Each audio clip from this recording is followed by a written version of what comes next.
বাচ্চাদেরকে পড়ানোর সময় আমাদেরকে এমন উদ্ভট প্রশ্ন করে যার উত্তর দিতে আমরা অনেক সময় প্রস্তুত থাকি না। যেমন বাংলাতে ক ম ল মিলিত হয়ে কমল হয়, তাহলে ইংরেজিতে কে এম এল মিলিত হয়ে কমল হয় না কেন? তারা আবার জিজ্ঞেস করে ডব্লিউ এবং ওয়াই কে সেম ভাবেল বলা হয়, কিন্তু কেন বলা হয়? আবার অনেকে এও জিজ্ঞেস করে যে ডব্লিউ এবং ওয়াই কখন ভাবেল এবং কখন কনসোনেন্ট হয়। Hello everyone, I welcome you all to SER smart English with Rahul. Dear viewers, this is the foundation class of English grammar. দর্শক বন্ধু, আজকের এই ক্লাসটি হচ্ছে ইংরেজি গ্রামারের প্রাথমিক ক্লাস, অর্থাৎ এখান থেকে ইংরেজি গ্রামারের শুরু। আমরা জানি যে কোনো ভাষা শিখতে হলে সব প্রথমে তার বর্ণগুলি জানতে হয়। আজকের এই ক্লাসে আমরা ইংরেজি বর্ণ অর্থাৎ ইংলিশ লেটার্স নিয়ে আলোচনা করব। তোমরা যারা ইংলিশ গ্রামার ভালোভাবে শিখতে চাও, প্রথম থেকে শিখতে চাও, আজকের এই ক্লাসটি তোমার জন্যই। এই ক্লাসটি ওই সমস্ত বাবা মায়ের জন্য অত্যন্ত গুরুত্বপূর্ণ যাদের বাচ্চারা বিভিন্ন স্কুলে পড়াশোনা করে। কারণ বাচ্চাদেরকে পড়ানোর সময় তারা অনেক ক্ষেত্রে আমাদেরকে এমন উদ্ভট প্রশ্ন করে যার উত্তর দিতে আমরা সবসময় প্রস্তুত থাকি না। তাহলে চলো আমরা মূল আলোচনায় যাই আর ইংলিশ লেটার্স অর্থাৎ অ্যালফাবেট সম্পর্কে জেনে নিই। Let's get started. প্রিয় শিক্ষার্থী বন্ধু, আমরা ইতিমধ্যেই জেনে গেছি যে যে কোনো ভাষা শিখতে হলে সব প্রথমে তার বর্ণ সম্পর্কে জানতে হয়। আচ্ছা, বর্ণকে ইংরেজিতে কি বলে? লেটার। ইয়েস, লেটার মানে হচ্ছে বর্ণ। আচ্ছা, লেটার মানে কিন্তু আবার পত্র বা চিঠিও হয়, রাইট? এখানে আমরা বর্ণ সম্পর্কে আলোচনা করছি। আচ্ছা বলো তো, লেটার কি? কি জানা নেই? দেখো, লেটার বা বর্ণ হচ্ছে যে কোনো ভাষার লিখিত রূপ বা সাংকেতিক রূপ। অর্থাৎ আমরা যে ভাষা প্রয়োগ করি, যে কথাবার্তা বলি, তার যে লিখিত রূপ, সেই লিখিত রূপটাই হচ্ছে বর্ণ। যেমন ধরো আমি বললাম এ, এবার আমি যে এ বললাম এর যে লিখিত রূপ, ওই লিখিত রূপটাই হচ্ছে লেটার বা বর্ণ। ধরো আমি বললাম ব, তাহলে আমরা বকে ইংরেজিতে কি লিখবো? বি। তাহলে এই যে বি লিখলাম, এটাই হচ্ছে লেটার বা বর্ণ। ক্লিয়ার? তাহলে লেটার কি থেকে এসেছে? সাউন্ড থেকে এসেছে। তাহলে আমাদের মনে রাখতে হবে সাউন্ড থেকে লেটার এসেছে, লেটার থেকে ওয়ার্ড হয়, আর ওয়ার্ড থেকে ক্লজ বা সেন্টেন্স তৈরি হয়। আচ্ছা এবারে বলো, বাংলাতে মোট বর্ণ কটি আছে? 50টি, রাইট? কেউ দুই একটা কম বেশি করে থাকে, যাই হোক জেনারেলি 50টা ধরা হয়। আর ইংরেজিতে মোট বর্ণ কটি তাহলে? 26টি, 26 লেটার্স ইন ইংলিশ, রাইট? আচ্ছা, সমস্ত বর্ণগুলিকে একসঙ্গে বাংলায় কি বলা হয়? বর্ণমালা বলা হয়। তাহলে সমস্ত লেটার্সগুলিকে একসঙ্গে ইংরেজিতে কি বলা হয়? ইয়েস, এক্স্যাক্টলি, অ্যালফাবেট বলা হয়, রাইট? অ্যালফাবেট। তাহলে অ্যালফাবেট মানে হচ্ছে বর্ণমালা। বোঝা গেল? এবার বলো তো, how many alphabets in English? Sir very simple, 26, right? একদম ভুল। যারা এই ভিডিওটি দেখছে তারা যদি ইংলিশ জানে তাহলে আমাকে পিটিয়ে বড়লোক করে দেবে। স্যার কোশ্চেনটাই ভুল, হাউ মেনি অ্যালফাবেটস হয় না। আমাদের মনে রাখতে হবে alphabet uncountable noun, alphabet always singular হয়। আচ্ছা, অ্যালফাবেটস কি হয় না? তোমাদের অবগতির জন্য বলে রাখি, অ্যালফাবেটসও হয়, কিন্তু অ্যালফাবেটস অ্যালফাবেটের প্লুরাল নয়। অ্যালফাবেট আলাদা শব্দ, অ্যালফাবেটস ওটা আলাদা শব্দ। অ্যালফাবেট মানে বর্ণমালা। স্যার বর্ণমালা কি? সমস্ত বর্ণগুলির সমষ্টি, রাইট? তাহলে এটা প্লুরাল কেন হবে? বর্ণমালা তো একটাই, অ্যালফাবেট তো একটাই। আর অ্যালফাবেটস যদি আমরা বলি, তাহলে অ্যালফাবেটস মানে হচ্ছে ভাষা, অনেকগুলি ভাষাকে অ্যালফাবেটস বলা হয়। বোঝা গেল? তাহলে অ্যালফাবেট মানে বর্ণমালা, আর অ্যালফাবেটস মানে হচ্ছে অনেকগুলি ভাষা। ক্লিয়ার? তাহলে প্রশ্নটা হতে হতো how many letters in English, how many alphabets in English নয় কিন্তু। পয়েন্ট ক্লিয়ার হলো? তাহলে অ্যালফাবেটস এরপরে আর বলবে না কিন্তু, রাইট? দেখো 1011 সালে যখন ইংরেজি লেটারগুলিকে লিপিবদ্ধ করা হয়, তখন ইংলিশ অ্যালফাবেটে মোট 29টি লেটার্স ছিল। কয়টি? 29টি। In modern English nowadays we have only 26 letters, right? আচ্ছা, 26 লেটার্স কি কি?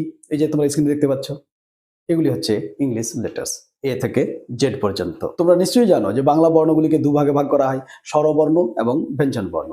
ঠিক একইভাবে ইংলিশ লেটার্সগুলিকেও দুভাগে ভাগ করা হয়, ভাওয়েল অ্যান্ড কনসোনেন্ট, রাইট? যা বাংলাতে মোট 39টি কনসোনেন্ট অর্থাৎ ব্যঞ্জন বর্ণ, আর 11টি ভাওয়েল অর্থাৎ স্বরবর্ণ। কিন্তু ইংরেজিতে 26টি লেটারের মধ্যে 5টি হচ্ছে ভাওয়েল আর 21টি হচ্ছে কনসোনেন্ট। স্যার ভাওয়েল কি কি? A, E, I, O, U. আর কনসোনেন্ট কি কি? ওগুলি ছাড়া বাকি এই যে তোমরা স্ক্রিনে দেখতে পাচ্ছ।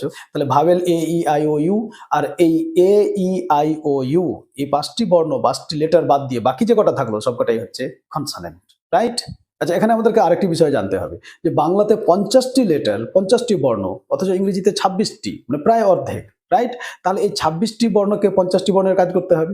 ওই জন্য আমাদের মনে রাখতে হবে যে ইংরেজিতে 26টি বর্ণ, এটা ঠিক, কিন্তু এই 26টি বর্ণকে নিয়ে যে সাউন্ড বা ধ্বনি তৈরি হয়, মোট সাউন্ড বা ধ্বনি কিন্তু 44টি। কি বললাম?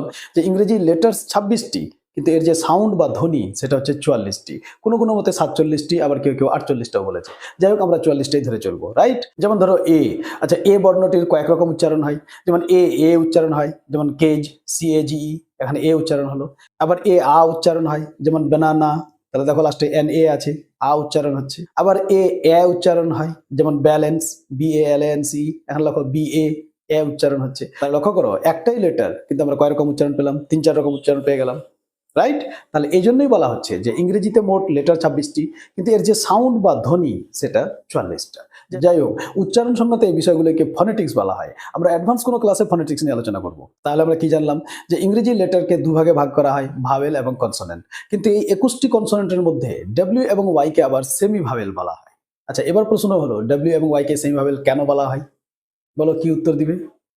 তাহলে আমাদের মনে রাখতে হবে যে ডব্লিউ এবং ওয়াই কে সেমি ভাওয়েল বলা হয় কারণ এরা অনেক সময় ভাওয়েলের মতোই উচ্চারিত হয়। যেমন স্কাই, ট্রাই, ক্রাই, ফ্লাই। লক্ষ্য করো প্রত্যেকটাতে ওয়াই আছে কিন্তু উচ্চারণ কি হচ্ছে? আই। তাহলে অনেক সময় ডব্লিউ এবং ওয়াই ভাওয়েলের মতোই উচ্চারিত হয় বলে এদেরকে সেমি ভাওয়েল বলা হয়। ক্লিয়ার? আমাদেরকে মনে রাখতে হবে যে ইংরেজি শব্দ তৈরি করার জন্য ভাওয়েল কিন্তু আবশ্যিক। Without vowel there is no English word. এই কথাটা আমাদের মনে রাখতে হবে। বোঝা গেল? কিন্তু একা ভাওয়েল ওয়ার্ড তৈরি করতে পারে, শব্দ তৈরি করতে পারে। যেমন আই এম আ বয়। লক্ষ্য করো এখানে আই একটাই লেটার। আই মানে কি? আমি। আর যেহেতু আই একটিও লেটার এবং এর একটা অর্থ আছে, তাহলে একে আমরা শব্দ বলবো। লক্ষ্য করো একা ভাওয়েল একটি শব্দ গঠিত করেছে। শুধু কনসোনেন্ট কখনো কোনো শব্দ গঠিত করতে পারে না। বোঝা গেল? এখন তোমাদের মধ্যে অনেকেই বলবে sir sky, try, Cry, fly এখানে তো কোনো ভাওয়েল নেই। ওই যে আমরা একটু আগে বললাম সেমি ভাওয়েল। সেমি ভাওয়েল কেন? কারণ এরা অলওয়েজ ভাওয়েল নয়, কোনো কোনো সময় এরা ভাওয়েলের মতো কাজ করে। তাহলে যে কোনো ইংরেজি শব্দ তৈরি করতে হলে ভাওয়েল বা সেমি ভাওয়েল থাকতেই হবে।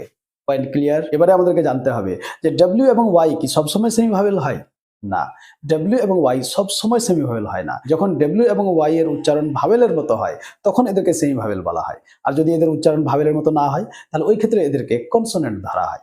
এবার আবার প্রশ্ন যে ডব্লিউ এবং ওয়াই এরা কখন ভাওয়েলের মতো উচ্চারিত হয় আর কখন কনসোনেন্টের মতো উচ্চারিত হয়? রাইট? এটাই তো প্রশ্ন তোমাদের মধ্যে।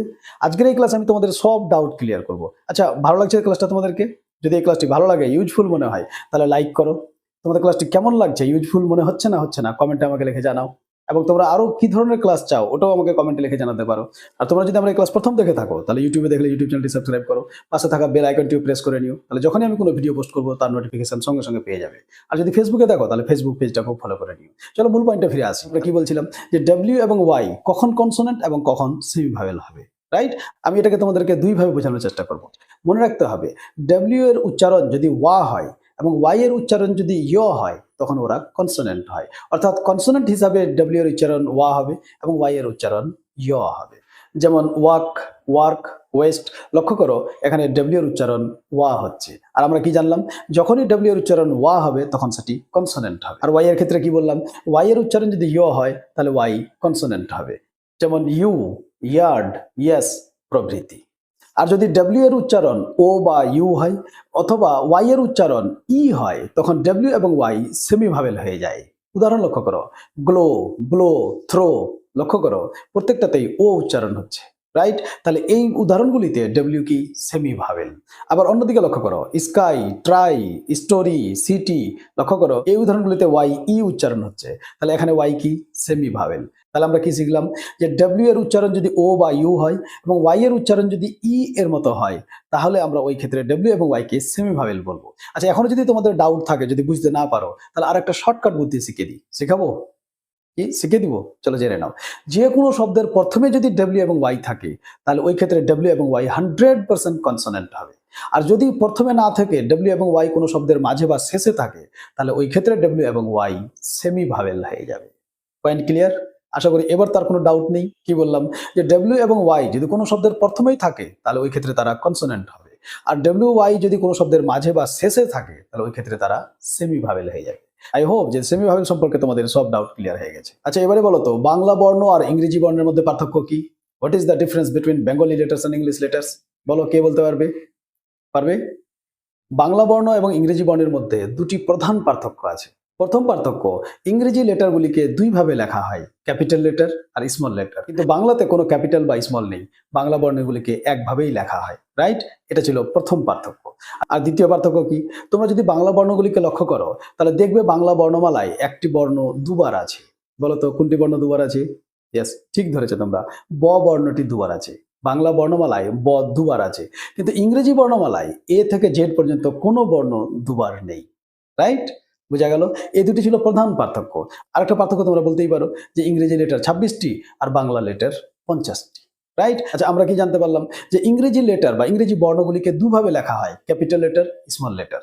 এবার আবার এখান থেকে প্রশ্ন, স্যার কখন স্মল লেটার আর কখন ক্যাপিটাল লেটার লিখতে হয়? দেখো, এই ক্লাসেই যদি সব আলোচনা করে নিই তাহলে ক্লাসটা খুব লম্বা হয়ে যাবে এবং তোমরা ধৈর্য হারিয়ে ফেলতে পারো, রাইট?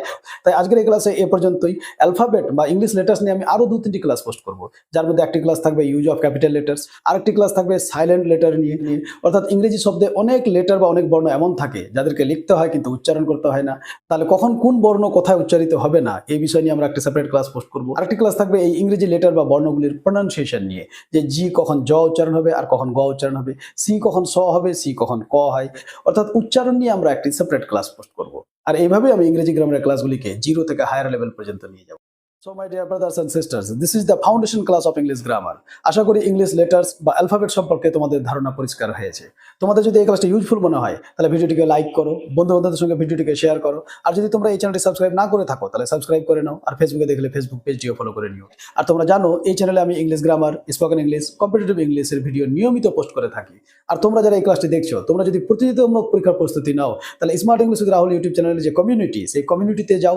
ওখানে আমি নিয়মিত ইংলিশ গ্রামারের কোশ্চেন পোস্ট করে থাকি, তোমরা সেখানে গিয়েও ইংলিশ গ্রামার প্র্যাকটিস করতে পারো। খুব শীঘ্রই তোমাদের সঙ্গে আবার দেখা হবে পরবর্তী ক্লাসে, যেখানে আমরা ইউজ অফ ক্যাপিটাল লেটার নিয়ে আলোচনা করব। Till then, be happy, take care of yourself, keep watching and keep learning English grammar. Happy learning.